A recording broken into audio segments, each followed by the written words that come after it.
Boa noite, pessoal. Sejam todos bem-vindos a mais uma aula de Civil na Prática. Hoje, 25 de janeiro de 2021. Vamos abordar com vocês hoje vícios de construção, um tema bastante complexo. E quero a participação de vocês aqui hoje intensa, como tem sido nas outras aulas. É um prazer recebê-los aqui. E hoje, o tema também é um tema palpitante. Eu falo palpitante porque é um tema extremamente amplo, é mais um ramo do direito, a gente tratando em direito imobiliário, que é extremamente importante investir para quem está na advocacia privada. É um tema que tem um cabedal de atuação para o advogado sem fim. Né? A área de direito imobiliário ela não é um ponto único, ela passa desde a formação extrajudicial do contrato, a orientação jurídica daquela pessoa que procura para você fazer o contrato para ela, passa pelas notificações e assim sucessivamente. Escrituras públicas, atuação perante cartórios, atuação perante o poder público em algumas situações, quem atua com direito imobiliário, e vai culminar com as ações judiciais, que tem uma variedade enorme de atuação também dentro dessa área. Então, o ramo do direito imobiliário ele é bem amplo e tem muito espaço para vocês atuarem aí, para angariarem clientes. E eu quero sempre tentar frisar com vocês aqui a importância de vocês fomentarem as suas redes sociais. Como vocês sabem, né, estão me acompanhando desde o início, a grande maioria de vocês. Boa noite, André, de São Gonçalo, Rio de Janeiro, que legal. Eu tenho visto até lá no meu Instagram, eu tenho um público muito forte. Campo Grande, né, Mato Grosso do Sul, São Paulo, Rio de Janeiro, e tem alguns outros estados do Nordeste, mas São Paulo e Rio e Mato Grosso do Sul são os maiores, né, índices de participação no nosso Instagram. Eu fico muito feliz aqui que a gente está conseguindo sair do estado de Mato Grosso do Sul para atingir outros estados. Ficaria muito feliz de ter pelo menos um representante de cada estado aqui, porque eu acho que aí a gente estaria disseminando. E, curiosamente, temos 3 países diferentes no nosso perfil de seguidores também. Achei muito interessante essa participação, né, fora do nosso país. Provavelmente são brasileiros que estão lá por fora e estão querendo manter a atualização daqui. Olha lá, da Bahia, que legal, a Joselina. Muito bom. Minas também, o Marcos. Tá vendo? Tem um público que bacana. Até cada vez mais feliz aí com. Mas o grande público, eu espero que Minas ganhe, né? Eu gosto bastante de mineiro, porque é parecido com goiano, assim como eu sou goiano. Mas Brasília também, Manuel. Rio Grande do Sul também não tinha percebido ali no meu Instagram, público do Rio Grande do Sul. Muito bom. Que bacana. Fico muito feliz de estar atingindo os mais variados estados da federação. E aí, voltando com as dicas práticas para vocês, porque tem que aprender conteúdo, mas também tem que saber como buscar clientes. E o investimento em rede social hoje tem o PH, por exemplo, que é um profissional do direito, um advogado, que trabalha com marketing jurídico, e ele fala muito disso, de participação nas redes sociais. Vocês têm que encontrar o filão jurídico de vocês, plano de saúde, consumidor, direito imobiliário, e assim vai. E investir nisso nas suas redes sociais, direito de família, sucessões, para o fim de clientes, né? Para a advocacia de vocês, educando. Olha, a Jaqueline também, Direito com Camata, muito obrigado pela sua presença, também é uma honra também, viu, doutora Jaqueline? Então, é muito importante vocês investirem nisso, para publicizar informações que atraiam seguidores que vão ser seus clientes. Porque desperta neles a curiosidade daquele assunto que você está postando, e às vezes ele nem sabia que ele tinha aquele direito, mas ele vai te procurar porque viu no seu Instagram aquela informação e ele entendeu relevante. Um exemplo claro é de vício de construção que a gente vai tratar aqui hoje com vocês. Esse assunto ele é muito espinhoso. Então, minha proposta com vocês de aula hoje é a gente dividir esse tema, até porque senão seria injusto com vocês. E eu não faço esse tipo de papel. O objetivo nosso na prática é ser transparente. Eu não quero vender facilidades e mentiras na área jurídica. A gente não pode fazer isso. Eu acho que a gente tem que ter responsabilidade. Não é falar que esse segmento é um segmento fácil de atuar, que não é. A gente precisa conhecer detalhes. Então, eu vou dividir esse tema em 2 aulas com vocês, tá? Essa é a minha ideia. E aí eu entro, fugindo um pouquinho na próxima aula, fugindo um pouco da lógica da inicial tradicional. Eu quero falar com vocês na próxima aula, dentro desse assunto que a gente está aqui, de direito imobiliário, da produção antecipada de prova ou ação probatória autônoma, como é assim chamado pela doutrina e pela grande parte da jurisprudência.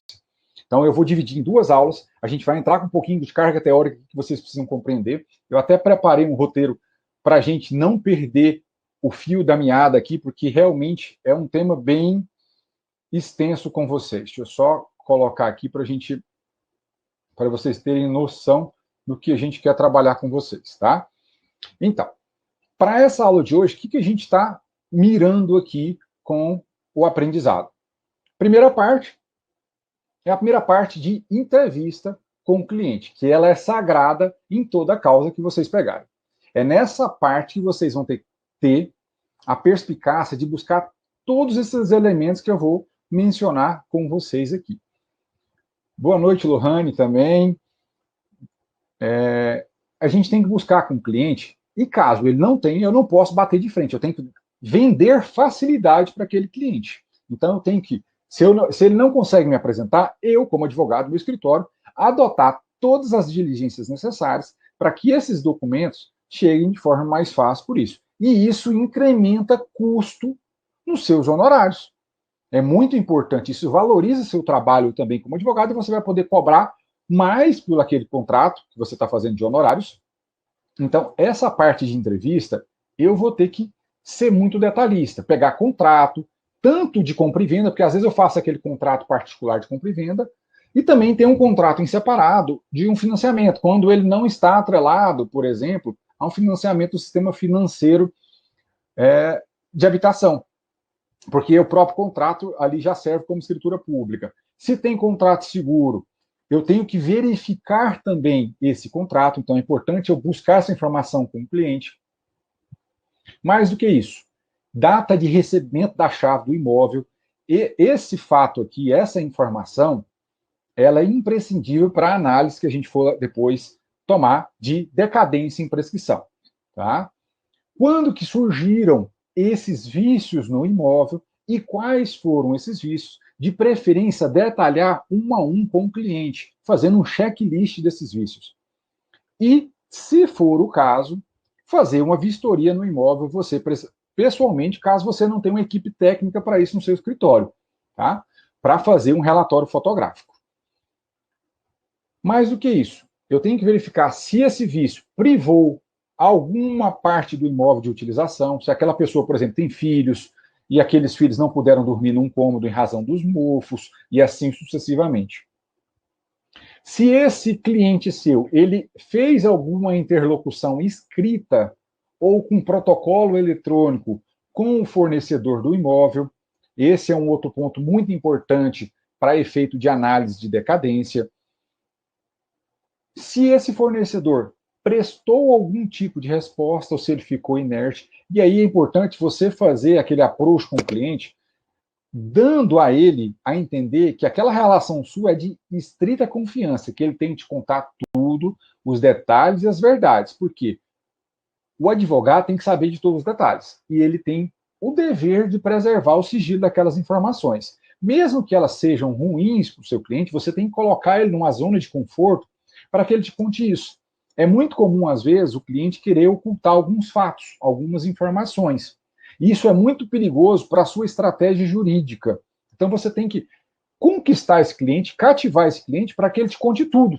E você colocar lá, cliente, aqui, tudo o que for dito não vai para o processo necessariamente, vão ser informações apenas nossa, relação advogado e cliente, que vão ser utilizadas aquelas que forem apenas essenciais para o bom êxito da causa. Então, eu tenho que trazer esse ponto de confiança para o meu cliente aqui, para ele acreditar em mim que eu vou promover o melhor para ele. Tá? Além disso, quais foram os gastos que ele já teve em todos os sentidos com o imóvel? Se ele teve que passar final de semana fora por causa de vazamento, se, por exemplo, ele gastou com um hotel, se ele já fez alguns reparos nesse imóvel, quais foram, se tem nota fiscal, se não tem, se tem recibo, Tudo isso é preciso amealhar naquela entrevista com o cliente. Tá? Esse é o primeiro ponto que a gente precisa tratar com vocês. E aí, eu preciso passar para outra parte, que são os preparos essenciais para a minha ação.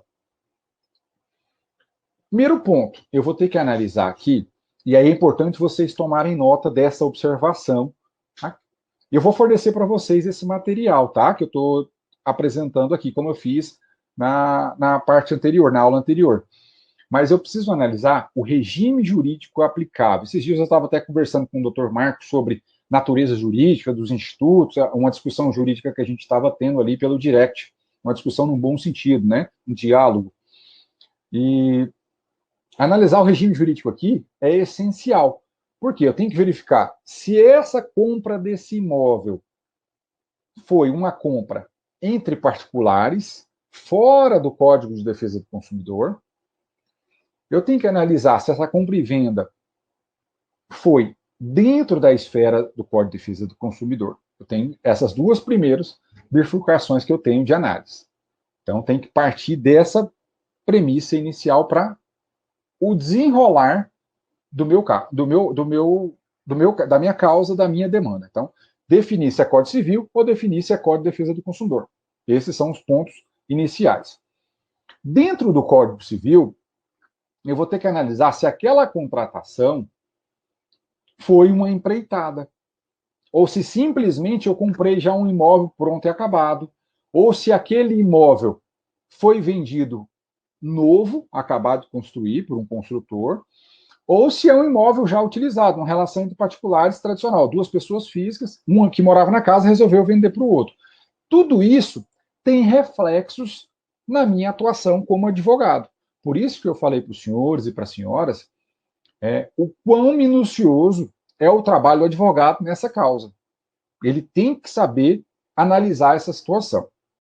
Mas, feito isso, eu defini, por exemplo, o que é Código de Defesa do Consumidor ou o que é Código Civil, eu já tenho uma base inicial de trabalho. Definido isso, eu vou ter que partir para o segundo ponto, que é a análise do prazo de decadência e de prescrição para reclamar, demandar aqueles vícios. Fiquem tranquilos que eu estou passando por esses pontos aqui de preparação da ação, mas a gente vai debater esses pontos ali mais à frente, tá? Então, eu vou ter que analisar a decadência e a prescrição de eventuais vícios de construção no imóvel. O vício pode ser de construção ou pode ser de projeto também. Como advogado, feito aqueles dois pontos anteriores, eu tenho que buscar a solução extrajudicial. A gente não pode, em pleno século XXI, partir direto para uma ação judicial. Tá? O advogado moderno que quer conquistar o seu cliente, ele tem grande chance de ganhar bons honorários com uma causa extrajudicial. E isso passa necessariamente por uma construção de uma notificação extrajudicial qualificada. Eu não posso, nesse caso concreto aqui, ou em qualquer outro, fazer uma notificação simplória, de meia lauda, falando, olha, tem um vício aqui, eu quero que você repare. Se não tiver, pelo menos detalhado o contexto fático desses vícios, do outro lado, o fornecedor ou o vendedor do imóvel, ele não vai ter o mínimo interesse em buscar a composição. Eu tenho que, na minha notificação, já convencê-lo de que, se essa causa for parar no judiciário, ele vai perder a causa. E mais, ele vai agravar o problema, porque, além de reparar os vícios, ele vai ter que suportar a reparação de danos material e moral. Então, uma notificação extrajudicial muito elaborada, ela te ajuda na composição. Isso faz parte da estratégia jurídica de atuação extrajudicial. Tá, pessoal? Um outro ponto. Eu tenho que ter em mãos um relatório fotográfico. Eu prefiro que um técnico faça esse relatório fotográfico, que ele vai ter um olhar clínico, um olhar perito sobre os problemas apresentados no imóvel. Nós, como operadores de direito, às vezes não teremos a mesma perspicácia que um técnico tem. E esse relatório fotográfico tem que instruir a minha notificação extrajudicial. Esse é um bom fator de convencimento do outro lado da composição. Feito o relatório fotográfico, agora eu vou ter que analisar a condição do meu cliente. Se esse meu cliente tem condições de custear uma perícia extrajudicial ou não. Eu vou ter que fazer essa ponderação com o meu cliente, porque isso tem reflexo na minha forma de atuar judicial também, para que eu consiga uma tutela de urgência no meu processo. Nesses casos, por isso que eu falei para vocês que eu vou desmembrar em duas partes, eu quero que vocês tenham a visão global hoje, a gente vai trazer a petição inicial aqui, mas na próxima aula a gente vai falar de produção antecipada e outros complementos que ficarem faltando da aula de hoje. Tá? Então, se eu consigo contratar um técnico e ele faz toda a descrição, eu tenho elementos para convencer a outra parte, eu tenho elementos para uma tutela de urgência, e eu tenho elementos, até dependendo do caso, para que o juiz, dependendo do que posicionar a parte ré, dispense a prova pericial no curso do processo, porque com o CPC é possível, de acordo com os laudos das partes apresentadas, ser dispensada a produção de prova pericial.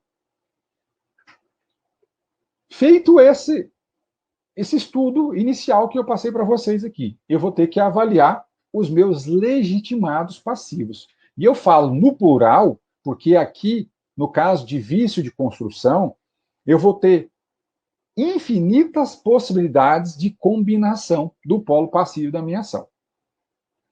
Principalmente se eu estiver diante de uma relação de consumo. Então, eu posso, primeiro, tratar aquele vendedor, que é um fornecedor habitual, por exemplo, um empreendimento que é comercializado na planta, eu posso responsabilizar aquele vendedor, aquela instituição que faz a incorporação imobiliária e comercializa aquele bem. Eu posso ter a responsabilidade do construtor, dependendo do caso concreto. Eu posso até mesmo responsabilizar, dependendo do tipo de vício, o engenheiro responsável técnico pela obra. Por isso que, dependendo da situação, dependendo da magnitude dos vícios, eu vou procurar, inclusive, a cópia do processo de habite desse imóvel. Esse é um ponto muito interessante. Eu posso diligenciar junto à prefeitura, solicitando a cópia do processo de habite, porque lá vão estar todos os projetos, as plantas, anotações de responsabilidades técnicas e as vistorias realizadas pelo poder público para conceder tanto o alvará de construção, tanto para conceder o habite final daquela obra. Então, eu posso instruir a minha ação com isso também, mas eu vou analisar sempre a magnitude dos vícios. Dependendo do vício, não vale a pena essa diligência tão profunda, mas há certos casos que a gente vai utilizar, sim, essa situação. E quando se trata de incorporação imobiliária, aí vem uma dica prática que normalmente a gente não acha em livros. Quando o incorporador ele vai fazer a incorporação, ele faz o registro dessa incorporação imobiliária no cartório de imóveis. E lá nessa incorporação, no registro dela, tem todos os detalhes desse empreendimento.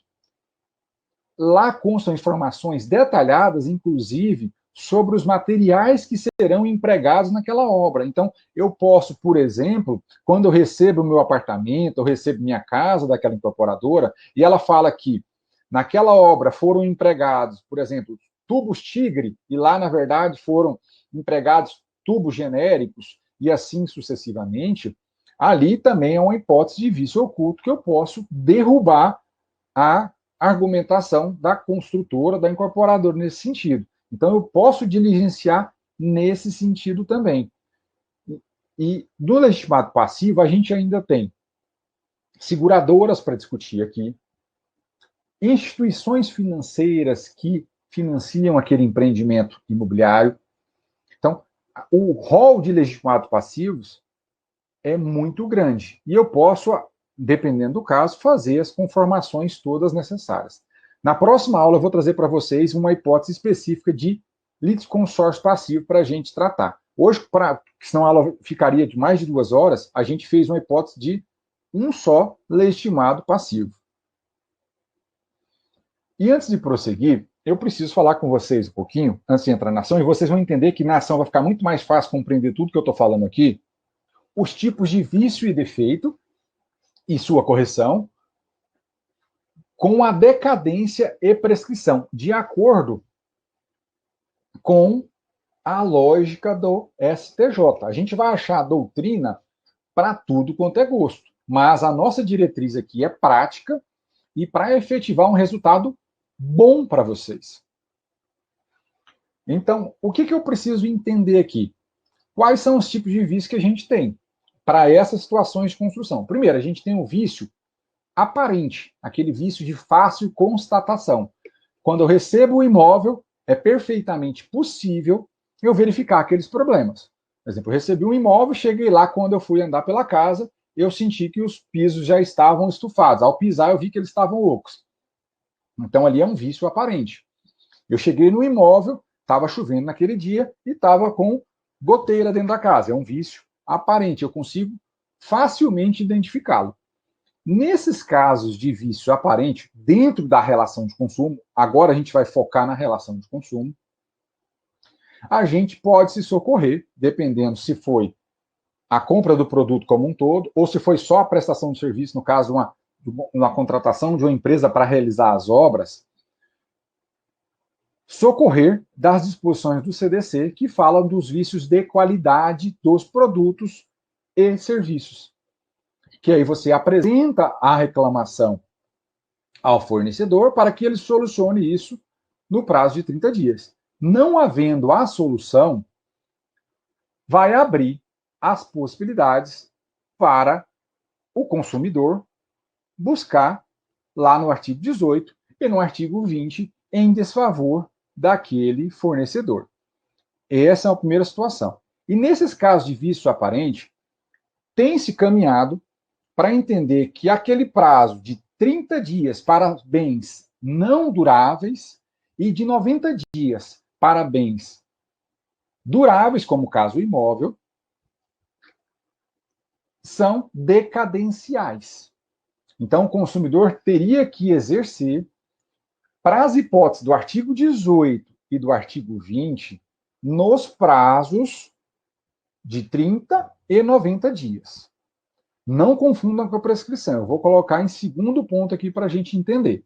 Tá? Então, eu tendo um vício aparente, para eu pedir a reexecução do serviço, para eu pedir o abatimento do preço, ou para eu pedir a rescisão do contrato, eu teria esses prazos de 90 dias, no caso aqui, que é imóvel, se fosse algum bem de não durável, seria de 30 dias. Então, teria esse prazo para fazer essa reclamação. No entanto, o STJ vem compreendendo aí, por vasta jurisprudência, vários julgados seus têm caminhado já nesse sentido, de que, quando eu vou pedir a reparação dos danos, quando eu vou reparar os danos, o que é? Eu vou pedir para que aquele fornecedor ele repare todos os vícios no imóvel e ainda indenize o comprador do bem, isso não se correlaciona com os prazos do artigo 26 do Código de Defesa do Consumidor, que eu vou colocar para vocês aqui para vocês conseguirem me acompanhar aqui na aula. Bom, o artigo 26, o que ele fala? O direito de reclamar pelos vícios aparentes ou de fácil constatação caduca, isso se traduz em decadência, 30 dias e 90 dias, como eu mencionei a vocês. Mas isso, segundo o STJ, a interpretação dada principalmente pela ministra Nancy Andrighi, é de que é apenas para o exercício dos direitos previstos no artigo 20, inciso 1, 2, 3, para o caso de vício de qualidade do serviço, e nas hipóteses do artigo 18, parágrafo 1º, que no vício de qualidade do produto. Essas três hipóteses: substituição do produto, restituição imediata da quantia paga e abatimento proporcional do preço. Quando eu for tratar de reparação de danos, não existe prazo previsto tipicamente no CDC. Porque o artigo 27 não se aplica a essa situação, que o artigo 27, eu vou trazer para vocês aqui acompanharem, que ele fala que prescreve em 5 anos a pretensão pelos danos causados por fato do produto ou fato do serviço previsto nessa seção, iniciando a contagem do prazo a partir do conhecimento do dano e, percebam aí a conjunção aditiva, conhecimento do dano e da autoria. Se há o dano, mas não se tem a autoria, por exemplo, eu não sei quem que é o construtor responsável por aquilo, não corre esse prazo. Então, esse é um detalhe importante desse prazo prescricional. Mas o STJ ele não aplica o 27, ele fala o seguinte, olha, quando eu tenho pretensão indenizatória por vícios em geral, eu vou me socorrer do prazo do Código Civil do artigo 205. Então, o prazo de reparação de danos é de 10 anos. Naquelas circunstâncias anteriores ao Código Civil de 2002, no Código de 1916, o prazo era vintenário.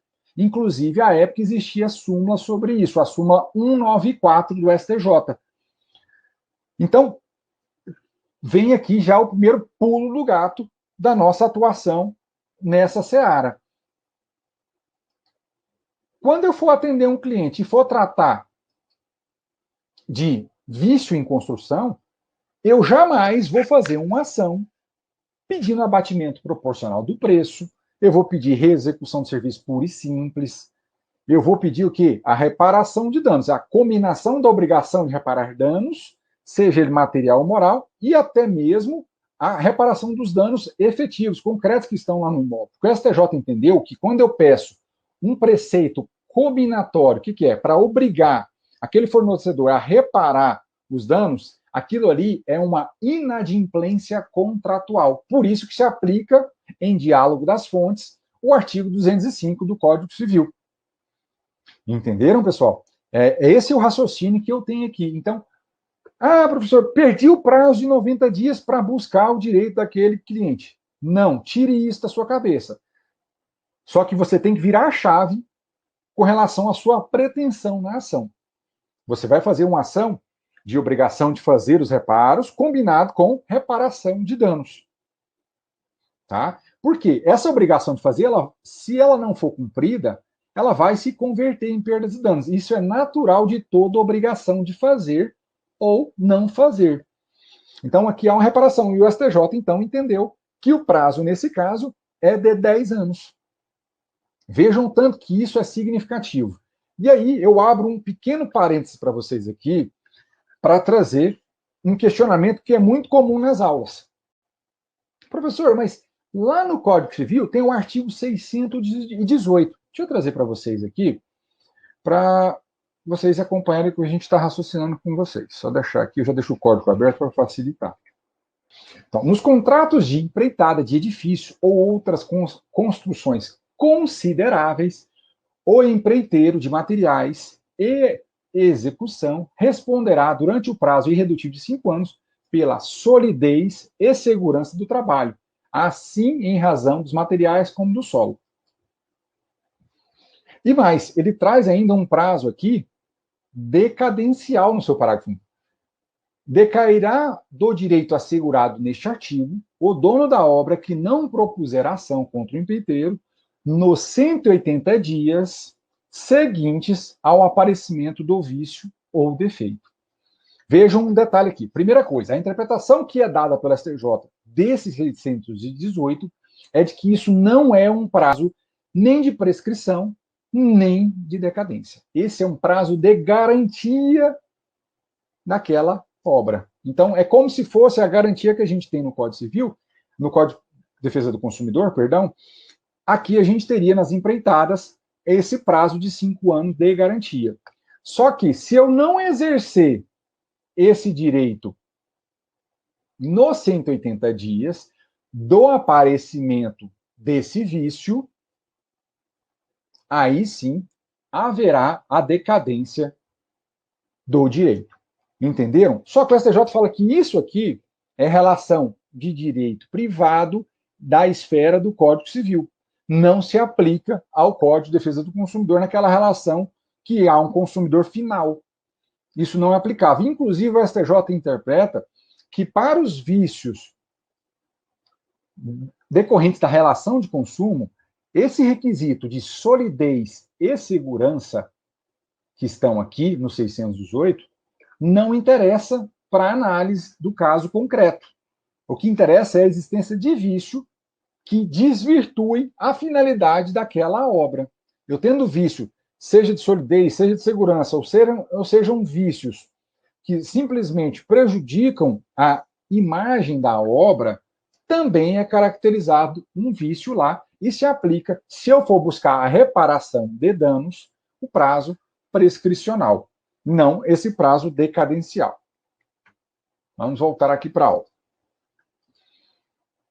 Certo, pessoal? Aqui embaixo, eu deixei para vocês aqui os julgados pertinentes, tá? Eu vou mandar esse material para vocês, é porque eu não quero ficar lendo jurisprudência com vocês. Mas está tudo aqui embaixo de relevante para vocês trabalharem. Entenderam bem? Então, minha pretensão não vai ser mais pautada no 18 e nem no artigo 20. Pura e simplesmente. Eu vou conjugar essas informações. Vocês vão ver na minha construção da petição inicial. Responsabilidade da seguradora. Nesse caso concreto que a gente trouxe hoje aqui, a gente não trouxe um caso de seguradora, mas na próxima aula a gente vai trabalhar com o caso da seguradora. Mas o que eu quero trazer para vocês aqui? A parte teórica importante para vocês compreenderem. E aí eu tenho que trazer esse julgado porque ele é emblemático no âmbito do STJ. Deixa eu colocar aqui para vocês aqui, que ele é fantástico. Em outubro de 2020, nós temos julgados recentes da terceira turma, que fala que os vícios de construção, estruturais nesse caso, eles estão cobertos pelo seguro habitacional. Para cobertar o sinistro concomitante à vigência desse. Percebam que esse julgado é só da terceira turma. Mas o que é interessante aqui? Esse julgado aqui de baixo que eu trago para vocês. Olha, vou até no rodapé para vocês acompanharem. É julgado de sessão. Para quem é acadêmico de direito não tem familiaridade dessa composição do tribunal, o STJ e os tribunais, eles têm uma conformação piramidal, para vocês entenderem. Eu tenho normalmente turmas ou câmaras. No STJ, por exemplo, que cuida de direito privado, eu tenho a terceira e quarta câmara do STJ, que vai cuidar desses casos que a gente está tratando aqui. Elas são câmaras fracionadas, que tem poucos ministros, vamos assim exemplificar, que quando eu tenho divergências de entendimento e para pacificar essa divergência, esse caso sobe a pirâmide. Então, vai para a sessão respectiva. Então, a segunda sessão, ela cuida dos conflitos e das interpretações, das pacificações, das edições de súmulas, recursos repetitivos desses casos de direito privado. Então, essa segunda sessão, em 2020, firmou esse acórdão aqui, que vai para vocês no material de aula. Ação de indenização securitária, imóvel adquirido pelo sistema financeiro de habitação. Então, liga a primeira luz aqui para vocês. Nesses casos, o entendimento do STJ é quando eu tenho um imóvel financiado pelo sistema financeiro de habitação, que é o sistema regido pela Lei 4.380. Se vocês quiserem tomar nota, tá?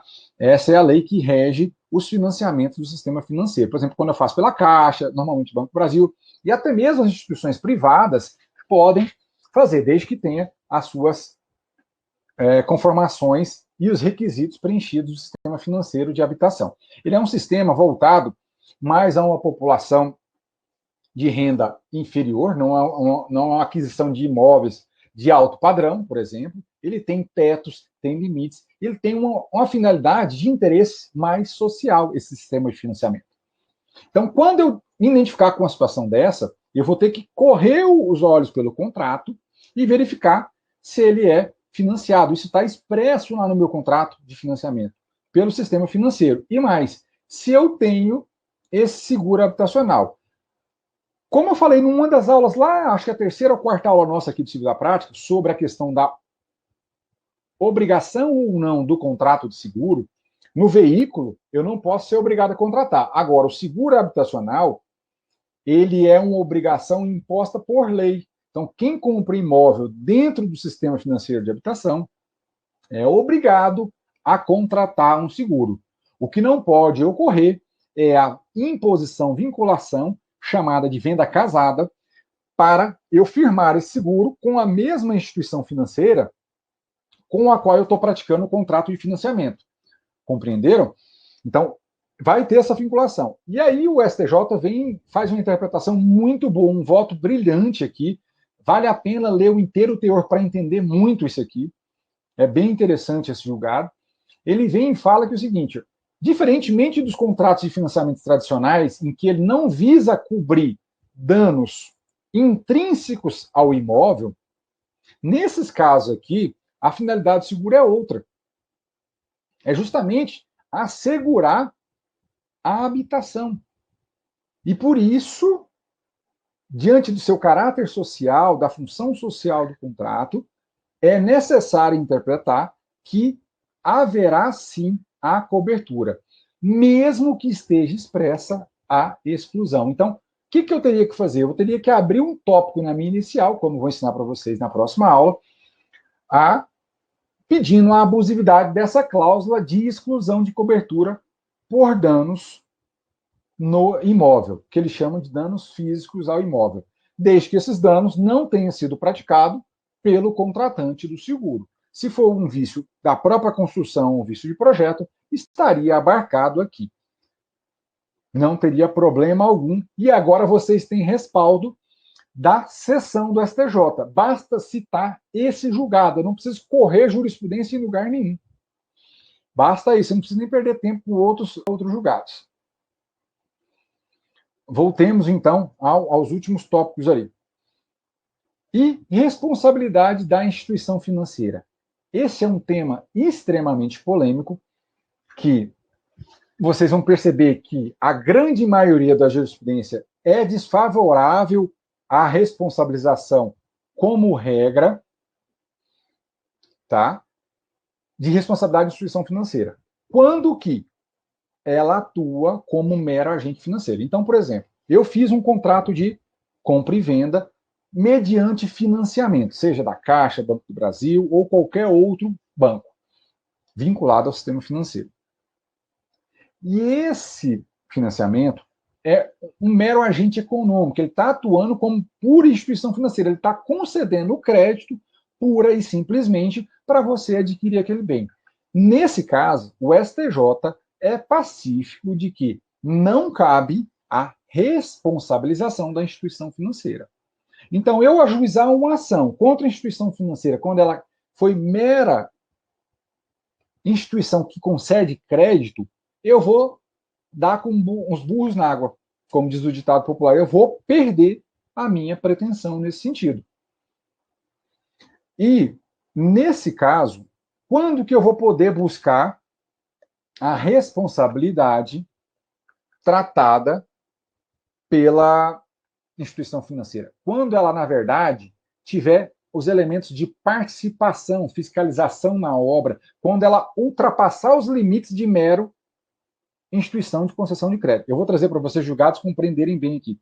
Até a doutora Jaqueline está pontuando uma questão aqui interessante, que esse voto da Nancy Andrighi, ele é muito bom, mas realmente tem o voto de divergência e um voto complicadíssimo, mas como está firmado pela sessão, eu, em tese, estou um pouco mais tranquilo, e foi um julgado recente. Então, para revirar esse julgado, lógico que existe a possibilidade, não estou descartando isso, é mais difícil.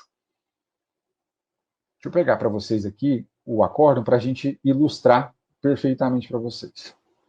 Eu trouxe até o da Caixa aqui para ilustrar bem. A jurisprudência do STJ é firme no sentido de reconhecer a ilegitimidade passiva da empresa pública, ora agravante, que é a Caixa Econômica nesse caso, para responder à ação por vício de concessão, quando atuar como mero agente financeiro, como eu disse a vocês. Então, se ela simplesmente conceder o crédito, não vai atuar. E aí vem sempre a pergunta em cima disso. Ah, mas quando ela faz, por exemplo, Minha Casa Minha Vida, ou quando são utilizados recursos do FGTS, isso caracteriza uma atuação para além de uma instituição financeira, de agente financeiro? Infelizmente, tá? não é todo o caso que isso vai acontecer. O STJ tem trabalhado muito com essa temática. Percebam que nesse caso aqui, ó, há emprego do recurso do FTS. Mesmo assim, o STJ entendeu que a Caixa agiu aqui como agente financeiro. Ela emprestou o dinheiro aos autores para aquisição de moradias. E mesmo que os recursos para o financiamento sejam oriundos do programa da Lei 11.977, que é a Lei do Minha Casa Minha Vida, ela é mera repassadora de valores. Ela não participou dos projetos, ela não participou da fiscalização das obras, no sentido de pela qualidade, não é simplesmente fazer a vistoria para fins de avaliação de valor, porque todo financiamento imobiliário, eu não posso confundir isso, a instituição financeira ela avalia seu imóvel para fins de garantia fiduciária. Ela não está fazendo uma fiscalização como contratante ou de qualidade da sua obra. Por isso que o STJ, infelizmente, tem caminhado nesse sentido, e aí o entendimento é ruim para o consumidor. E aí, tem até julgado de sessão aqui falando, né, dessa situação.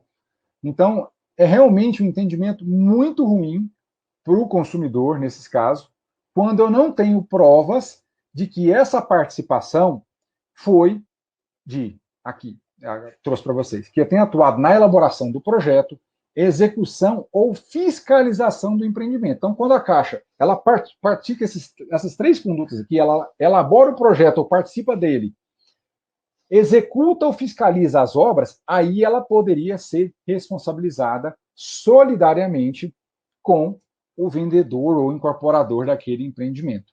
Então, esse é o entendimento que hoje predomina no STJ. Então, eu vou ter que analisar bem se eu vou colocar no polo passivo da minha ação essa circunstância. Vamos para a nossa ação agora, para a gente caminhar aqui com a nossa aula. Já temos 40 minutos de aula, né? A gente tenta... Com relação à nossa ação em si. Hoje nós vamos trazer uma ação contra uma empresa que construiu e vendeu aquele empreendimento. Ela é um fornecedor habitual e a pessoa adquiriu para fim sua moradia. Como eu sempre trago a vocês, a discussão da competência nesse caso. Eu estou dentro de uma relação de consumo. Se eu tivesse uma vara especializada em relação de consumo, ela poderia ser distribuída nessa vara, mas vai depender da sua lei de organização judiciária. Eu vou ter que sempre estudar a lei de organização judiciária para distribuir nossas ações. Mas, em termos de competência, essa ação vai tramitar no domicílio do réu aqui, nesse caso, que é da situação do imóvel, tá? Nesse caso concreto aqui. Então, prosseguindo aqui. Aí, a qualificação das partes não tem muito segredo, né? Eu vou indicar todos os dados dela para tratar aqui. Representado por seu advogado ou defensor público, vai depender da situação. Com o escritório onde vai receber as comunicações processuais, é muito importante a gente indicar isso. Preferencialmente, o endereço eletrônico, que está cadastrado para receber as intimações. E eu vou propor essa ação pelo procedimento comum. Jamais ajuizem essa ação em sede de juizado especial. Aqui, ajuizar uma ação dessa é perda de tempo, porque vai, com certeza, ensejar a extinção do feito sem resolução do mérito, em decorrência da incompetência pela complexidade da causa. Certo? Então, é uma ação de conhecimento com o pedido de obrigação de fazer e reparação de danos, em desfavor do construtor vendedor, e aí eu trago aqui a qualificação dele. Quais são os fundamentos fáticos? A parte fática, como vocês vão receber inicial, eu não vou perder tempo lendo para vocês. Mas o que eu quero chamar a atenção para vocês? São os pontos focais, as nuances, os detalhes importantes. Eu tenho, primeiro, descrever o meu imóvel com a indicação precisa da data da minha aquisição. Então, eu vou indicar quando que eu comprei e a individualização do imóvel. Mais do que isso, eu vou indicar a forma de aquisição e se houve ou não o cumprimento dessa obrigação. Se eu cumpri ou não a obrigação, para evitar que eu receba qualquer contragolpe ali de exceção de contrato não cumprido. Então, eu já demonstro isso e anexo isso na minha petição inicial. E vou falar para o juiz quando que houve a imissão na posse. Normalmente, isso acontece com a tradição ficta, que é a entrega das chaves do imóvel. Esse é o momento que a pessoa recebe ali. E quando é feito por incorporações, normalmente é feita uma vistoria inicial. Isso as incorporadoras têm feito como praxe, até para tentar se esquivar de responsabilidades por vício aparente. Eles tentam usar esse argumento. Então, você junta isso aqui. Se você tiver esse termo de vistoria inicial, é importante colacionar nos autos para demonstrar que não tinha como ter verificado esse vício ali, ele é realmente um vício oculto. E eu vou indicar quando que começou a aparecer os vícios no meu imóvel. E além de indicar quando, eu vou detalhar para o juiz todos esses vícios. De maneira muito objetiva, mas eu vou buscar detalhar. E aí vou referenciar com as provas que eu tenho. Se eu tenho laudo, se eu tenho fotografias. Tudo isso é muito importante. Demonstrado essa primeira parte, eu tenho que agora falar da minha interlocução do meu cliente com o fornecedor, com a parte demandada. Então, eu tenho que falar, olha, houve a provocação da empresa, essa empresa, embora tenha vistoriado o imóvel, não fez nada, ficou inerte, e aí surge aqui uma interrogação para eu esclarecer para vocês. Quando eu provoco a empresa e ela se mantém inerte, não dá uma resposta precisa sobre a situação, isso obsta o curso do prazo decadencial lá do artigo 26. Tá? É um fator importante. Então, eu estou ilustrando já isso aqui de modo indireto, sem referenciar artigo de que não houve. E aí eu vou cada vez mais lustrando os defeitos. Eu uso muito como técnica trazer poucas, mas trago fotos dos problemas que se apresentam no imóvel, principalmente aqueles que vão despertar o olhar do magistrado ou da magistrada. Aquele bateu o olho e fala: meu Deus, olha a situação desse imóvel. Então eu tenho que olhar essa causa de modo diferente. Eu tenho que ativar a chave do juiz para ele se interessar. É um gatilho mental para ele se interessar pela minha causa e ele ficar com dó da situação pela qual passa a nossa cliente ou o nosso cliente. Então eu vou ilustrar isso para o juiz falando todos esses detalhes. E eu trago uma fotografia aqui, né, falando que o problema é tão grande que olha a situação dos mofos que estão na casa. E ainda fala, olha, foram trocados diversos e-mails entre as partes e mesmo assim não houve a solução. Não houve essa solução. Diante disso, o que foi feito? O cliente procurou o advogado, no caso vocês ou nós aqui como defensores públicos, e aí houve orientação para contratar um técnico e esse técnico aferiu a situação do imóvel. E aí ele verificou todos os problemas que existem no imóvel, detalhando erros técnicos grosseiros ou qualquer outro defeito. E você vai evidenciar as partes mais complexas do ponto de vista de vícios que foram apontadas no seu laudo extrajudicial. E mais do que isso, eu, dependendo da situação, eu ilustro para o juiz aqui também o resumo que normalmente é colocado ali, ou das conclusões que são colocadas ali pelo aquele perito, para que o juiz não tenha que ir lá, porque às vezes pelo volume de demanda, eu vou ter que consultar documentos. Aquele vai e volta, ele deixa ele olha só os fatos. Então, eu facilito a vida do juiz aqui, juntando isso. Lembre-se, como eu sempre digo para vocês, os fatos são os pontos de ouro da sua petição inicial. Se você escreveu o fato muito bem, mas seu pedido está ruim, seu fundamento jurídico está ruim e seu pedido é bom, você tem grande chance de ganhar ação, mas não é isso que a gente quer. Mas capriche nos fatos. Com o advogado, mesmo ele tentando solução extrajudicial, não houve acordo ainda. A empresa resistiu à solução extrajudicial. Lembrem que eu falo para vocês, essa provocação do advogado, ela vai servir de argumento lá no meu prejuízo moral decorrente do quê? Do desvio produtivo do consumidor. A via sacra percorrida por aquele consumidor para solucionar um problema de consumo. Então, não foi possível, de modo algum, nem com as notificações do consumidor, nem com a notificação do advogado, de prosseguir com a solução extrajudicial. Então, resta o quê? Ação judicial aqui para resolver o meu problema. E aí entra a fundamentação jurídica.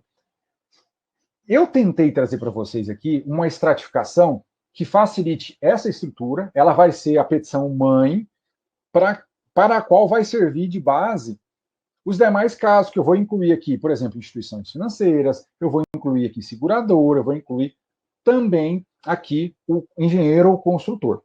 Então, eu vou falar do CDC, que nesse caso, lembra que eu falei lá atrás que a gente tem que analisar se aplica ou não o Código Civil ou o CDC? É para esse momento aqui que a gente precisa. Então, eu vou ilustrar para o juiz, sem citar conceitos doutrinários, eu não preciso perder tempo com isso, e nem transcrever dispositivo.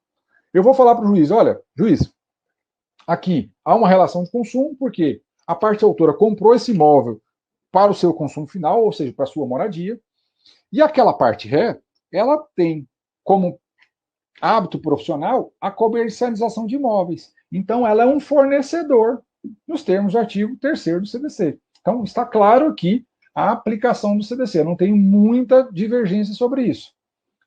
Só que aí vem as consequências dessa aplicação. E aí vou trazer uma novidade do que a gente estava trabalhando anteriormente com vocês aqui sobre inversão do ônus da prova. Eu acho que essa vai ser a primeira vez que eu vou abordar com vocês essa modalidade de inversão do ônus da prova automática. Tá? Todos vocês conhecem a regra do artigo 6º, inciso 8º do CDC, que fala que é direito basilar do consumidor a inversão do ônus da prova. Mas, além dessa inversão, que é uma inversão judicial, assim classificada pela doutrina, porque ela depende de uma decisão do juiz, ela não é automática e nem é objetiva ao ponto de falar em qualquer situação ela vai ocorrer, ela vai depender da implementação dos requisitos legais.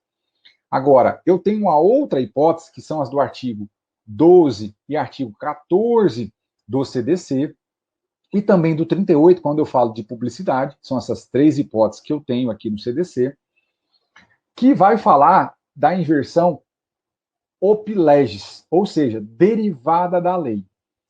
Essa não passa pela discricionariedade do magistrado.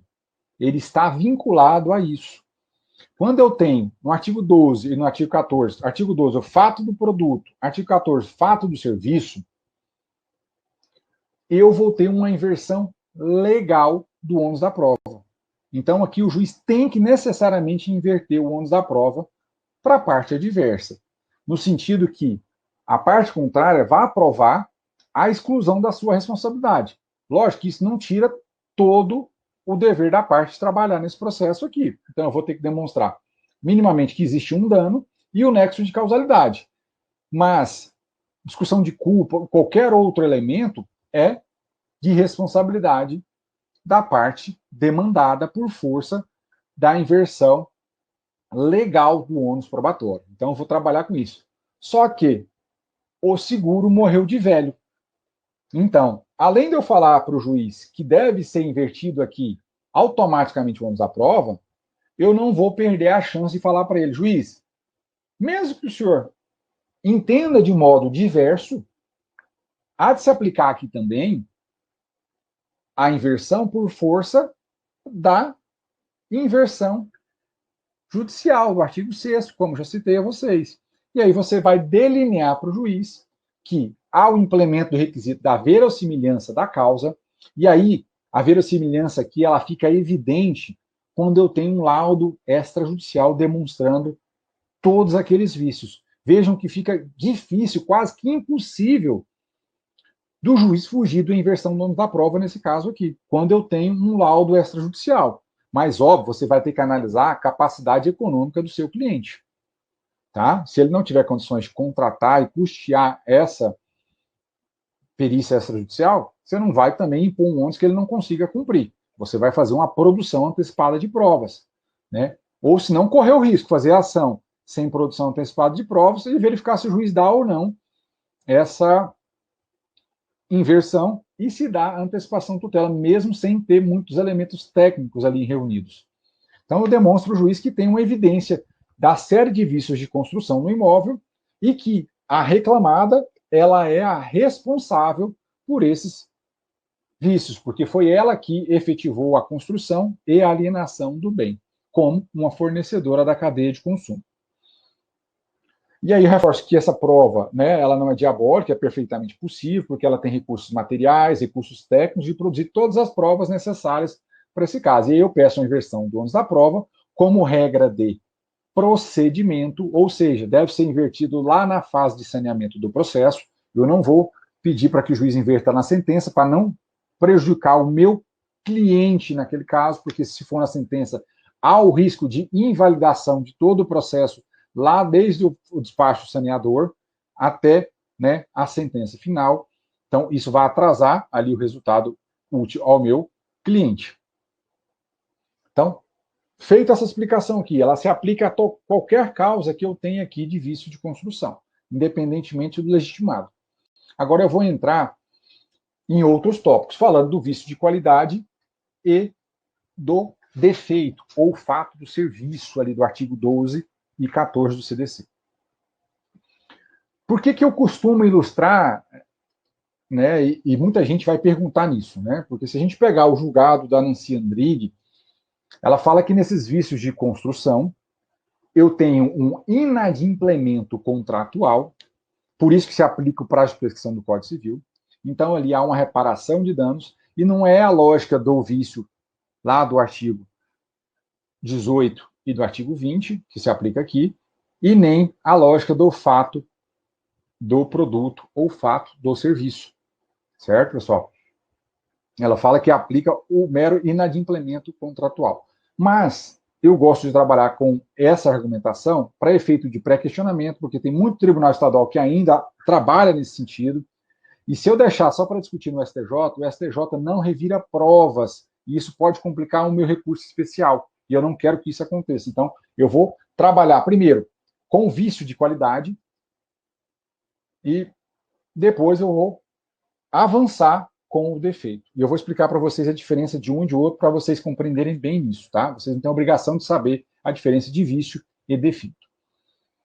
Então, eu explico aqui para o juiz que teve um vício no imóvel e, ao construir, há uma obrigação de resultado. Quem constrói o imóvel e quem aliena o imóvel como fornecedor habitual tem essa obrigação de resultado. Então, o imóvel, por si só, ele deve propiciar ao adquirente, né, uma perfeição técnica, solidez e segurança para que a pessoa que adquiriu use e goze daquele bem por um longo e duradouro período de tempo.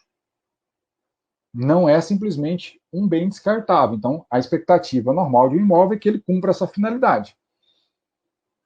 E aí que eu falei para vocês que no STJ não se aplica o 618, aqueles requisitos, que a solidez e segurança não são apenas de risco de ruína. Por exemplo, um prédio está com risco de desabar. Ele engloba vícios de construção e vícios de projeto que tornam impróprio também ao uso normal do imóvel, afetando segurança como infiltrações, vazamentos, rachaduras. Essa é a essência do que o STJ também trabalha. E aí, esse dever de qualidade, ele decorre do quê? Da natureza do bem imóvel e mais, do princípio e dever de qualidade que rege a relação de consumo. Então, o artigo 4º, inciso 5, combinado com o artigo 8º, ele traz o princípio e dever de qualidade do fornecedor na entrega de produtos e na prestação de serviços. Então, tem que ter essa qualidade de acordo com a natureza do bem. Então, definido isso, eu fiz um pequeno introito. Percebam que aqui eu não estou citando doutrina, não vou perder tempo com isso, pessoal. Não tem necessidade. Isso tudo que eu estou trazendo para vocês tem respaldo doutrinário forte. Se vocês lerem o Programa de Responsabilidade Civil, do Sérgio Cavalieri, o livro de Responsabilidade Civil, do Carlos Roberto Gonçalves, ele traz muito disso que eu estou falando para vocês. Muito. Esses dois livros são muito bons na parte de vícios de construção. Mas eu não preciso ficar perdendo tempo. Deixa, se for o caso, para os recursos eu trabalhar com citação doutrinária, que eu tenho que objetivar a minha peça. E aí eu retomo, para fazer a concatenação dos fatos com o direito, eu falo, olha, como foi relatado já, esse imóvel que me foi vendido, ele não apresentou a qualidade esperada. Ele não tem a qualidade esperada. Tanto é que ele tem essa série de vícios ali no imóvel. Então, consequentemente, esse fornecedor deve responder por esses vícios. E aí, abro esse parênteses para explicar para vocês o seguinte. Artigo 18, artigo 20 e artigo 21 do CDC. Ele trabalha com a ideia de vício. E o que é vício, professor? Você está falando tanto de vício, vício, vício, mas não explica o que é isso. O vício do produto ou do serviço é aquele que atinge o bem especificamente. Ele não se espraia, ele não se estende à pessoa do consumidor ou um terceiro. Ele vai atingir diretamente um produto. Por exemplo, né, eu comprei um veículo novo e quando eu fui fazer, né, o abastecimento do carro, o tanque estava furado, derramou a gasolina lá, o posto de combustível. Inicialmente, aquilo ali só atingiu a esfera do veículo, só tem um problema no veículo, ele não atingiu diretamente a pessoa do consumidor. Então, esse vício pode ser sanado, vai corrigir o problema do próprio produto. Então, nesse caso, eu tenho esse problema aqui. O vício de construção atingiu o imóvel adquirido. Em consequência disso, a demandada deve responder por esse vício de qualidade, realizando todos os reparos necessários. Percebam aqui que no vício do produto, eu não estou pedindo para o juiz reexecução de serviço, estou pedindo reparo mesmo. Quando eu falo em reparo, ele tem a denotação de reparação de danos decorrente do inadimplemento, na forma a ser definida em perícia judicial. Então, essa reparação ela vai observar o programa, projeto da perícia judicial. Professor, mas eu já vi várias ações e o Luiz Scavone, no seu curso de Direito Imobiliário, ele coloca o pedido de condenação ao pagamento do valor correspondente ao reparo da obra. Eu tenho certeza que vão me perguntar isso. Está no livro do Luiz Scavone. É um dos livros que a gente tem como referência aqui, estudo direito imobiliário. Mas percebam o seguinte, vamos analisar sob o prisma do seu cliente. Ou próprio, se coloque no lugar do problema. Vamos lá. Você comprou um imóvel, ele apresentou vícios e o custo ficou 50 mil reais, segundo a sua avaliação que você fez lá para executar esse serviço. Se eu pedir pura e simplesmente a indenização, o que vai acontecer? Eu vou ter que contratar um terceiro para fazer o reparo necessário. Quem diz que eu estou imune a um novo problema? E mais, quem diz que esse novo reparo vai me trazer problemas com relação a outros vícios futuros que eu poderia alegar, porque não surgiram naquele momento, contra esse fornecedor que me vendeu o imóvel? Aí eu teria que colocar no polo passivo tanto quem executou esse serviço quanto o outro e descobrir a responsabilidade entre eles. Por teoria da aparência, os dois responderiam.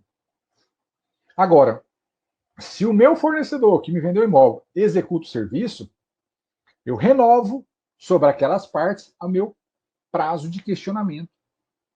Porque ali foi empreendida uma nova obra. Então eu tenho mais chances de buscar por direitos. E mais, num segundo eventual processo, eu teria, inclusive, a possibilidade de indenização, maior do que já foi fixada em eventual processo inicial. E a obrigação aqui de reparar, do ponto de vista de obrigação de fazer, ela não impede a sua convolução, caso não seja cumprida, em perdas e danos. Então, não vejo sentido de se pedir diretamente a reparação de danos no sentido pecuniário. Reparar o dano não significa só o dinheiro. E esse julgado do STJ, se vocês lerem o inteiro teor, ele trabalha justamente com essa ideia. A reparação de danos consistente na obrigação de realizar as obras ali também é reparação de danos. E aí é sujeita ao prazo prescricional de 10 anos. E aí eu peço para o juiz para que se fixe uma multa diária pelo descumprimento da obrigação. Está aí um outro ponto de virtude de pedir essa obrigação de reparar os danos aqui, no sentido de empregar uma obrigação de se fazer. No caso, se eu recebi o dinheiro, acabou, eu não tenho ali multa diária pela corrida do prazo. Eu teria que estabelecer isso no contrato com esse novo prestador de serviço. Falei do vício. Só que ainda vou ter uma responsabilidade aqui, fruto do fato do produto. Por quê? aquele vício inicial que atingia simplesmente a coisa, que, por exemplo, era uma infiltração pura e simples, ele passou a apresentar, no caso concreto, isso eu vou ter que analisar, mofo nas paredes, inundações, rachaduras. E aquilo ali passou a atingir também diretamente a pessoa do consumidor. Não está mais só unicamente no imóvel. Nesse caso concreto que eu trago para vocês aqui, inclusive, privou a parte de utilizar parte do seu imóvel. Um dos cômodos não foi possível mais de utilização, diante da grande quantidade de mofo. Então, aqui eu tenho um defeito no sentido da literalidade do artigo 12 do CDC. Deixa eu trazer para vocês aqui o artigo 12 do CDC. O fabricante ou construtor respondem, independentemente da existência de culpa, pela reparação dos danos causados ao consumidor por defeitos decorrentes de projeto, fabricação, construção e assim sucessivamente. Então, entenderam? Eu posso buscar essa responsabilização aqui também do meu fornecedor, porque atingiu a esfera do consumidor. Atingiu de que modo aqui? Nesse caso concreto, eu tenho prejuízo material e tenho prejuízo moral. Nessas ações eu posso pedir também prejuízo moral. E não só do desvio produtivo do consumidor. Eu vou trazer para vocês. Fiquem calmos. Nesse caso concreto aqui, o descumprimento dessa obrigação contratual, não cumprindo aqueles requisitos de obrigação de resultado, há um inadimplemento contratual, e aí dispõe, chamando os precedentes do STJ, que há uma mora nesse caso concreto aqui, por força do quê? Do artigo 6º, inciso 6, com o 12 do fato do serviço, em diálogo das fontes com o artigo 389 e 402 do CDC. O que o 389 e 402 do CDC fala? Ele fala que a mora, ela enseja, né, além da obrigação principal, ela pode ensejar juros, correção, honorários e perdas e danos. Tá? Por isso que eu trabalho com isso aqui, que é a lógica lá do STJ. Então, eu tenho pré-questionamento para todos os sentidos que eu precisar aqui no recurso que for necessário, se for necessário. Então, em caso dessa mora, abriu o consumidor o direito dele buscar em juízo as suas perdas e danos. E quais foram as perdas e danos aqui? Na esfera patrimonial, aquele consumidor teve que gastar, no meu caso aqui, com a contratação de um técnico para avaliar a situação daquele mofo, daquela estrutura de imóvel, para verificar se isso não incorporaria risco direto à saúde ou até mesmo poderia causar o óbito em razão de alguma infecção, alguma contaminação daquele consumidor, de conviver naquele ambiente insalubre. Então, ele gastou com isso. Então, ó, para isso, a demandante desembolsou R$ 1.700. Houve um prejuízo material aqui. Se não tivesse acontecido aquele vício, ou se tivesse acontecido o vício e o fornecedor tivesse realizado o reparo, não haveria a necessidade dessa contratação. Então, quem causou esse prejuízo foi aqui o fornecedor. E tem casos na justiça, inclusive, que quando há necessidade da pessoa sair do imóvel, entende-se que ali há possível de pedir, inclusive, o custeio das diárias de um hotel, dependendo da situação do vício que há no imóvel. Então, a esfera patrimonial aqui, material, é grande. No caso, por exemplo, se eu empregava uma atividade ali naquela casa, mesmo que do ponto de vista profissional, aí eu tenho que tomar cuidado com o CDC, né? Eu tenho meu labor, a casa não foi adquirida com a finalidade de labor, ela foi adquirida com a minha finalidade de moradia, mas eu preciso usá-la de vez em quando para atividades financeiras. Por exemplo, aqui eu dando aula para vocês. Minha residência é para fins de moradia, consumo final. Mas eu passei a exercer atividades, mas, por exemplo, meu escritório ficou inundado e eu não consegui mais exercer minha atividade. Se fosse uma atividade remunerada, isso poderia ensejar um prejuízo material também. Certo, pessoal? E aí a gente pede a condenação desses R$ 1.700 com juros e correção a contar do desembolso, do pagamento que foi feito. Além disso, eu tenho o dano extrapatrimonial. É um outro ponto muito importante aqui, que aí vocês vão ter a perspicácia. Né? Excelente, doutor Jaquim. Home office na pandemia é um exemplo clássico disso, que poderia ser vindicado aqui nessa ação. Né? A pessoa ficou prejudicada, impedida de exercer o seu labor no seu home office. Perfeito. E aí aqui, o dano extrapatrimonial. Pensam os senhores e as senhoras, quem comprou a casa, a compra para utilizar todos os cômodos, todos os espaços, a compra para receber visitas. Então, no estado deplorável que estava esse imóvel aqui, no caso que a gente está trabalhando com vocês, a pessoa não tinha coragem, ela se sentia envergonhada de convidar pessoas na casa, também é um fator. Conviver num ambiente insalubre, como ela foi, porque ela não tinha onde ir, é um outro problema psicológico que traz. Ela gerou angústia, aflição, um completo abalo psicológico naquela consumidora. Não tenham dúvida disso. Há aqui mais do que meros aborrecimentos. E aí eu estou argumentando isso na inicial com vocês, certo? Ainda estou falando só puramente dos direitos da personalidade básicos, como a gente trabalha no dano moral tradicional. Não estou nem entrando aqui no desvio produtivo, que é um segundo ponto. E aí eu estou explicando isso, que o objetivo é ter qualidade, conforto, e mesmo assim, né, eu não consegui porque o imóvel, com seus vícios, me impediu de fazer isso. Então, isso transbordou do imóvel para a pessoa do consumidor, certo? Por isso que a gente fala em fato do produto aqui. Então, ela não poderia lidar com essa situação, fora o risco que ela estava submetida à sua própria saúde, até o ponto de causar o óbito, porque existe a possibilidade de óbito em caso, por exemplo, de mofo. Existe a pessoa contaminar, causar, né, uma infecção, uma contaminação, e ela vira óbito em razão disso. Tá? Então, não é simples inadimplemento contratual. Percebam aqui, o STJ tem entendimento muito pacífico que quando eu tenho mero inadimplemento contratual, mero aqui, leia-se, simples não cumprimento do contrato, não cabe dano moral. Esse é o entendimento básico do STJ. Mas, quando isso ultrapassa o simples descumprimento contratual, como o caso presente aqui, eu trago a possibilidade do dano moral, que é o caso que eu trago para vocês. Então, se o objetivo da política nacional da relação com o consumo, veja o argumento que eu estou reforçando aqui, o meu dano moral, é preservar a dignidade da pessoa humana e mais, melhorar a sua qualidade de vida, a conduta da requerida enseja prejuízo moral. Ela ofende os direitos da personalidade. Então, há sim dano moral nesse caso concreto. Então, por isso a gente pede. Fechamos a primeira parte aqui de argumentação do dano moral. Professor, por que você não abre um segundo tópico separado para falar do desvio produtivo do consumidor?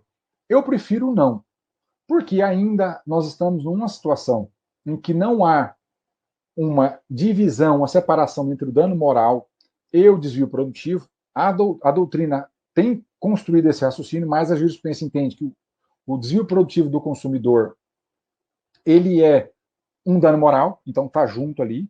Então eu trabalho ele na minha ação para reforçar a existência do dano moral e mais, para reforçar o valor indenizatório. Certo? Então eu vou explicar aqui, juiz.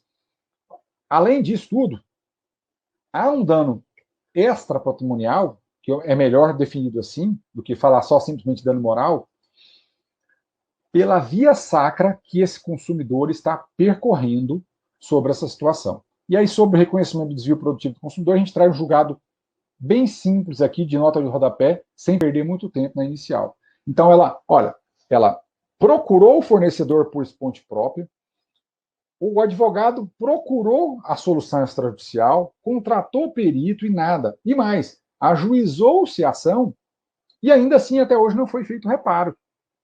Então, isso sim é uma perda do tempo do consumidor, ele despendeu a sua energia, ele desviou dos seus recursos produtivos para tentar alcançar a solução desse caso. Então, nesse caso, é de se aplicar a teoria do desvio produtivo, principalmente para prevenir e reprimir condutas desse gênero, para forçar no consumidor, para forçar no fornecedor o ímpeto de sempre procurar a rápida solução de um problema de consumo que lhe é apresentado. Essa é a ideia central do desvio produtivo do consumidor. Então, quando eu tenho um problema de consumo, esse problema de consumo é apresentado ao fornecedor e esse fornecedor imotivadamente resiste a solucionar esse problema, aí você tem que sempre trazer na sua mente a teoria do desvio produtivo do consumidor para trabalhar aqui. Tá? O Dr. Marcos também traz aqui as despesas de honorários educativos, né, poderia ser um dano emergente, assim como os honorários do técnico avaliador do dano. Dr. Marcos, essa questão dos honorários advocatícios, essa é uma polêmica sem tamanho. Eu, Homero, pessoalmente, entendo que deveria sim, mas como tem caminhado a maioria, eles falam o seguinte, que como o advogado é contratado para propor ação judicial, esses honorários eles estariam, né, acobertados ali pela sucumbência. Eu não concordo com esse entendimento, a gente até debateu isso numa das aulas anteriores sobre a divisão de honorários contratuais, né, previstos já expressamente no contrato, e honorários de sucumbência, mas nesse caso aqui, normalmente não tem se aplicado esse entendimento. Tem decisões isoladas, mas não predomina o entendimento que é um honorário passivo de prejuízo aqui. Embora eu, Homero, entenda que poderia ser assim. Tá? Mas o que o Homero pensa e o que a jurisprudência pensa, vocês têm que ficar com a jurisprudência, que é ela que vai reger os seus casos concretos. E aí eu defini que houve dano moral e eu tenho que mensurar esse dano moral. E aí até nós debatemos, né, com a doutora Amanda na live de quinta sobre a questão de valoração dos danos morais, mesmo que rapidamente. Aqui a gente já teve a oportunidade, quem está assistindo nossa primeira aula, já falamos sobre a valoração dos danos morais. Eu sigo muito o critério do STJ, o método bifásico que ele aplica. Por quê? É o que tem prevalecido lá, é o que os tribunais estaduais têm aplicado. Então, a gente tem que, infelizmente, lidar com as armas que o sistema nos oferece. E essa arma aqui nos permite trabalhar bem. Então, o que o método bifásico faz? Vou explicar isso para vocês. Ele faz uma dosimetria, como se faz no direito penal. Ele faz, na primeira fase, de acordo com o bem jurídico tutelado, no caso aqui a gente está tutelando vícios de construção e fato do produto, que envolve atingimento do produto diretamente e também a pessoa do consumidor, tá? Mas tudo originado de um vício de construção. Nesses casos análogos, eu vou buscar a jurisprudência, o que ela tem fixado. Eu posso buscar no STJ e principalmente no meu tribunal local. Normalmente eu trago só do meu tribunal local, no Tribunal de Justiça, no caso aqui de Mato Grosso do Sul, porque é ele que vai avaliar essa situação. Mas nesse caso concreto, eu até trouxe para ilustrar bem para vocês e servir de precedente, eu localizei um julgado do STJ, não vai estar na ementa, ele está no corpo do julgado, vocês vão ter que ler o inteiro teor, que o STJ, em caso análogo a esse que eu estou trazendo aqui de vício de construção, em que houve, né, demora, resistência do fornecedor em solucionar o problema, não é que o STJ fixou em 30 mil reais, ele manteve o valor de 30 mil reais fixado pelo Tribunal de Justiça do Estado. E aí eu trago em rodapé qual que é o julgado que dá base nisso, da Isabel Galotti, de 2016. Tá? Além disso, eu reforço sempre com o entendimento do meu tribunal local. Como é que eu faço? Eu vou pesquisar, eu pesquiso lá vício de construção, e não sei se todos sabem pesquisar a jurisprudência, eu posso também depois explicar para vocês, se vocês tiverem interesse, quiserem manifestar no chat aí, vamos fazer um vídeo rápido de Instagram, ali não é nem uma aula específica, fazer um vídeo explicando como buscar melhor a jurisprudência. Eu posso fazer para vocês, se vocês tiverem esse interesse. Tá? Então, eu vou buscar no tribunal vício, construção, danos morais, valor. E vou buscar os julgados ali, o que predomina. No Tribunal de Justiça do Mato Grosso do Sul, para esses casos de vício de construção, normalmente o valor fixado médio é de 10 mil reais. E como é que eu coloco aqui? Eu não transcrevo julgado, porque normalmente não está na ementa. Eu só falo o seguinte, embora não expresso nas ementas, a consulta ao interior dos julgados aqui citados indica que a primeira, a segunda e a quarta Câmara Civil do TJ têm mantido o valor de 10 mil reais fixados pelo juiz de piso. E aí eu referencio com o número dos mais recentes julgados sobre o tema. Percebam que eu trouxe julgado para vocês de 17 de janeiro. Tá? Então, minha peça, toda vez que eu vou propô-la em juízo, eu vou atualizar a minha jurisprudência, a não ser que não tenha mudado. Ótimo, eu estou vendo aqui que o pessoal tem interesse de como pesquisar. Vou produzir um videozinho para vocês do Instagram, tá? Podem ficar tranquilos. E eu trouxe termos médios. Então, o STJ fixou em 30, o Tribunal de Mato Grosso do Sul, um valor é baixo, R$10.000. Não é nem de turma recursal esse valor, é de Tribunal de Justiça. E aí entra a segunda fase do STJ. Então, já tem a referência entre 10 e 30. Nesse voto, que deu a fixação desse entendimento, que vem desde 2011 lá do STJ, que é de relatoria do Sanseverino, ele traz as diretrizes, que é dimensão do dano, culpabilidade, culpa da consumidora e capacidade econômica. Ele traz esses elementos. Então, na dimensão do dano, eu vou ilustrar concretamente aqui qual foi. Então, no caso concreto aqui, o dano é de alta relevância, na medida que a parte demandante está tendo que habitar um imóvel em condições precárias e sujeitas à contaminação, mesmo tentando a solução extrajudicial. Além disso, a culpabilidade é grave, porque ela agiu de má fé e não realizou o reparo no imóvel. Veja que aqui, ó, eu estou trazendo na cabeça do julgador o desvio produtivo do consumidor. Ela não realizou o reparo que era de sua responsabilidade e não do uso da demandante. Então, não houve aqui culpa do consumidor. Pelo contrário, ele buscou minimizar os problemas por meio da solução extrajudicial. E, por fim, a capacidade econômica das partes. Da reclamada é notória diante do seu capital social e do seu faturamento. E aí, alerto para vocês, trazer como nota de rodapé a fonte dessa informação e instruir a sua inicial com isso. Capital social, eu vou pegar o CNPJ, vou entrar no site da Receita Federal e vou consultar ali. Lá na consulta de situação cadastral e inscrição da pessoa jurídica, tem a descrição do capital social. Tá? Eu posso juntar essa informação. E do faturamento? Vai depender do tipo de empresa. Se for uma empresa de grande porte, né? Se for, por exemplo, um SA, eu vou conseguir buscar informações nos sites. Eu vou ter balanços patrimoniais divulgados publicamente nesse sentido, um SA. Agora, se eu tenho empresas menores, eu vou tentar trabalhar com o juiz aqui pelo porte econômico. Então, por exemplo, se eu tenho uma empresa do Simples, eu vou trabalhar com a linha, e aí tudo referenciado no rodapé. Se eu tiver uma EPP, uma empresa de pequeno porte, é uma outra situação, porque a linha de faturamento dela é outra. Então, tudo isso transmite capacidade econômica. A quantidade de filiais, tudo isso eu posso utilizar como argumentos aqui com eles. De outro lado, a parte reclamante é uma cidadã, um cidadão de classe média. E aí a referência da classe média, eu trago qual que é a referência da jurisprudência sobre o que seja classe média. E quando eu junto meus documentos pessoais, mesmo que eu não vá pedir justiça gratuita, eu junto os documentos de renda dessa pessoa para provar que o valor indenizatório também não ensejará, o que é muito recorrente na justiça, o enriquecimento sem causa daquele consumidor.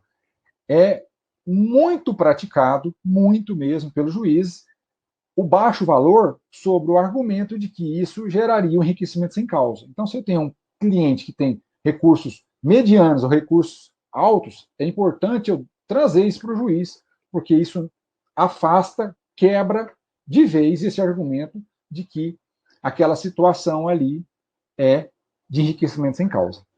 E aí eu peço a fixação aqui, não no teto do STJ, mas em R$20.000.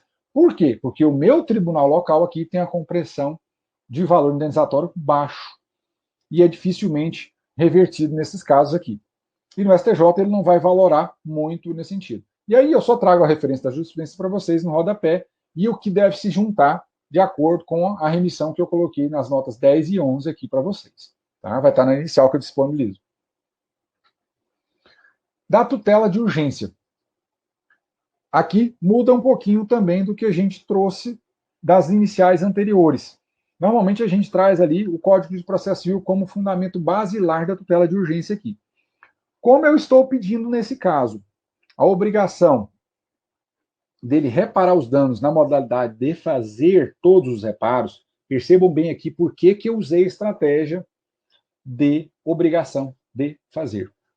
Se eu peço a reparação dos danos no valor de tantos mil reais, e eu peço para o juiz antecipar a tutela nesse caso, o que vocês acham?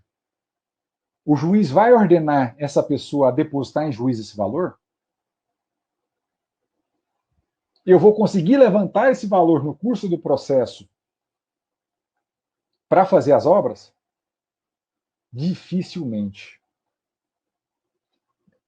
Eu até peço, se vocês tiverem caso concreto com êxito nesse sentido, podem me trazer o julgado, que a gente vai debater, discutir, porque é muito raro mesmo. Agora, quando eu imponho a obrigação de fazer, a probabilidade de o juiz ordenar que ela faça aquela obrigação, principalmente se minha inicial é instruída com um laudo pericial extrajudicial forte, é grande de eu conseguir a tutela de urgência. E mesmo assim tem juízes que negam, tá? Não estou falando que isso aqui é absoluto.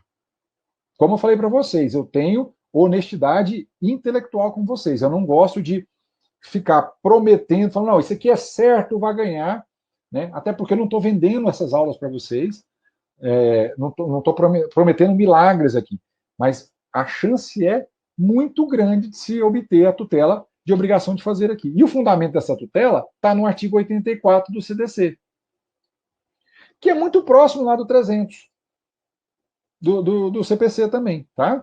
Então o CDC vai falar o seguinte, olha, perceba que eu não trago conceito, não trago transcrição, eu vou falar dos requisitos que estão lá, mas com as minhas palavras. A paráfrase é muito importante para forçar o juiz a ler. Se eu simplesmente jogo o dispositivo aqui, o juiz não vai nem ler, ele vai pular. Se eu faço aquela citação aqui, né? Conforme o artigo tal, aí faço o recuo e coloco o texto aqui, certamente não vai haver leitura disso aí pela equipe do juiz nem pelo juiz. Ele vai pular, porque ele fala que sabe o dispositivo. Então, conforme o artigo 84, os requisitos são relevância do fundamento da demanda e justificado receio de ineficácia do provimento final. Qual que é a relevância do fundamento da demanda aqui? Pelos fatos narrados, que já está muito bem narrado, lembra que eu falei para vocês da importância do fato, e pelo seu respectivo respaldo em farta prova documental. Aquela perícia extrajudicial que eu tenho, ela é uma prova documental, ela não é uma prova técnica judicial. Então, eu trato ela aqui como uma prova puramente documental. E é nessa prova documental que eu tenho ali instruindo, também há um relatório fotográfico, a gente falou para vocês ali que tem que produzir isso para o processo. Se for o caso, se você tiver condições, eu tenho uma ação que eu fiz aqui, que quando chovia, jorrava, formava uma cachoeira dentro da casa da pessoa. O que eu fiz com a pessoa? Falei, ó, se no dia que tiver essa chuva forte, você vai filmar isso e vai me mandar isso aí. O que a gente fez? Gravou um CD, peticionou em juízo e depositou junto com a inicial. Distribuímos eletronicamente a inicial, informamos a situação na inicial. Vem até um ponto aqui bem interessante. Todos sabem como produzir, como proceder diante da impossibilidade de juntadas de provas, sejam elas documentais, sejam provas de vídeo, que eu não consiga juntar num processo eletrônico. Todos sabem como proceder nesses casos aqui, porque é um ponto que eu posso trabalhar com vocês mais à frente aqui num vídeo de Instagram, tá? Então, eu depositei em juízo ali o CD com a minha petição para que o juiz assistisse isso na hora de decidir. Tem pessoas que costumam trabalhar com o seguinte, eu já vi iniciais, eu não gosto de trabalhar com isso, que ele coloca um QR Code na petição inicial, é muito moderno e legal, não estou criticando isso, tá? Eu vou explicar o motivo técnico pelo qual eu não adoto isso. Primeiro que a defensoria não oferece essa tecnologia para a gente, tá? Segundo, é uma questão de ordem processual. Então a pessoa coloca o QR Code para que o juiz passe ali e assista esse vídeo na internet. Ou a pessoa coloca isso numa nuvem e joga o link para a pessoa assistir. Muito cuidado. Eu sempre faço a impugnação disso. Eu falo, inclusive, que essa prova não pode ser utilizada. Por quê? O que o CPC fala? Primeira coisa, as provas têm que ser produzidas nos autos. Se eu coloco ela externamente, ela está sujeita à vulneração. Qualquer pessoa, em tese, poderia autorar. Eu não tenho, por exemplo, uma segurança de um blockchain. Não há isso ainda definido, processualmente falando. Então, tecnicamente falando, eu tenho que juntar isso, segundo a Lei 11.419, no processo. Eu tenho que apresentar em juízo essa prova que eu não consigo juntar com a minha inicial. Então, eu não uso essa tecnologia por questões processuais, porque pode ser não empregada e ser desentranhada do processo, porque eu não cumpri a devida normativa que rege o processo eletrônico, a Lei 11.419. Tá? Então, eu demonstrei isso para o juiz e tem o justificado receio de ineficácia do provimento final. Quais são esses receios? Primeiro, que é desumano fazer com que o autor espere o resultado final desse processo convivendo com aquela situação, expondo a sua saúde, a sua segurança, mesmo quando tenha pago a integralidade do preço do bem. Então, ela não pode suportar isso. Mais do que isso, porque aguardar o provimento final poderá ter danos ainda maiores, com o agravamento da condição de habitação, por causa das fissuras, infiltrações. Aí é importante contextualizar com o seu caso concreto. E mais, e eu uso mais uma vez o recurso aqui de jogar o holofote sobre o que o perito da área, mesmo que extrajudicial, falou sobre o caso. Que ele pode gerar, por exemplo, aqui, alagamento do corredor, da calçada, perda da garantia de pintura, revestimento, inclusive possíveis perdas em eletrodomésticos. Entenderam, pessoal? Então, eu tenho que contextualizar isso. E mais, eu falo, não se pode descartar, no caso do estudo, o risco para a saúde. Reforço muito isso da autora, pois as infiltrações haverá contaminação do imóvel por fungos e bactérias, o que prejudica sobremaneira os aparelhos respiratórios dessa, o que jamais pode ser permitido, tolerado pelo judiciário. Diante desse contexto, deve sim, juiz, conceder a tutela de urgência para obrigar a parte adversa a fazer essa obrigação. E é o tópico dos interesses. Eu posso colocar isso como um tópico, eu posso colocar como simples requerimento ali na minha parte dos requerimentos e pedidos, falando que eu não tenho interesse na composição, ou que eu tenho ou não nisso. Vai depender do caso concreto e falar isso. E vai para o desfecho final, que é dos requerimentos e pedidos. Então, eu vou pedir a tutela de urgência, liminarmente sem oitiva da parte adversa, para o fim de compelir a parte demandada a proceder ao reparo do imóvel, no prazo máximo de 30 dias, na forma da avaliação técnica anexa, porque eu não tenho perícia ainda, sob pena de multa diária de R$ 1.000. A citação e intimação da parte demandada e os seus meios previstos no CPC, tá? Para comparecer à audiência ou para apresentar, e aqui eu vou ter que mudar de acordo com a minha pretensão de conciliação ou não. Se eu falar que eu não quero conciliação, seja para a citação apenas para apresentar a defesa no prazo legal. Tá? Se for empresa, pessoa jurídica, eu posso me valer dos meios de citação eletrônica do 246, parágrafo 1º. Eu vou ter que consultar o meu tribunal para esse fim. Tá? Então, deixo aqui para vocês, alternativamente, escolher qual modalidade citatória ficaria mais fácil para efeito de citação e intimação até da tutela de urgência. A inversão do ônus da prova em favor da autora, transferindo para o réu o ônus de provar integralmente os fatos debatidos nessa demanda. A produção de todos os meios em provas, aqui é um protesto genérico, e eu já vou deixar quais que eu quero: documentos, inspeção, depoimento pessoal, oitiva de testemunha e provas técnicas. Seja julgado ao final procedente pedido, tornando definitiva aquela tutela, para quê? Condenar, perceba o seguinte, eu estou buscando um preceito condenatório, um provimento judicial condenatório. Por isso que o STJ fala isso, da questão da prescrição de 10 anos. A reparar o dano no máximo de 30 dias, sob pena de multa.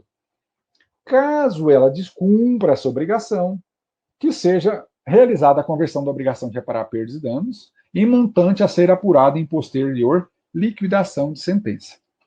Além disso, condenar a pagar de forma solidária, aqui eu deixei já para vocês, tá? Se for o caso, na próxima aula a gente vai falar isso, o valor de R$ 1.700, referente àquele prejuízo material. Se eu tivesse outros prejuízos materiais, eu traria aqui tudo com juros e correção a contar do desembolso.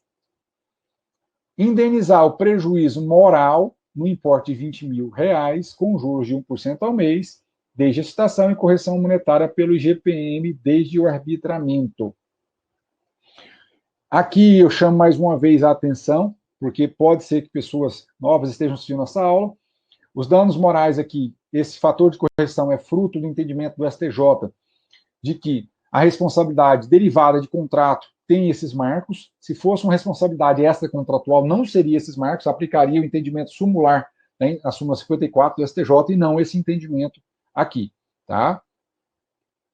e dá-se a causa o valor de... Aí é que eu joguei aleatório, porque a gente não tem o valor ainda, mas é a soma dos gastos necessários para o reparo do imóvel, que está ali definido no meu laudo, com os pedidos de danos morais.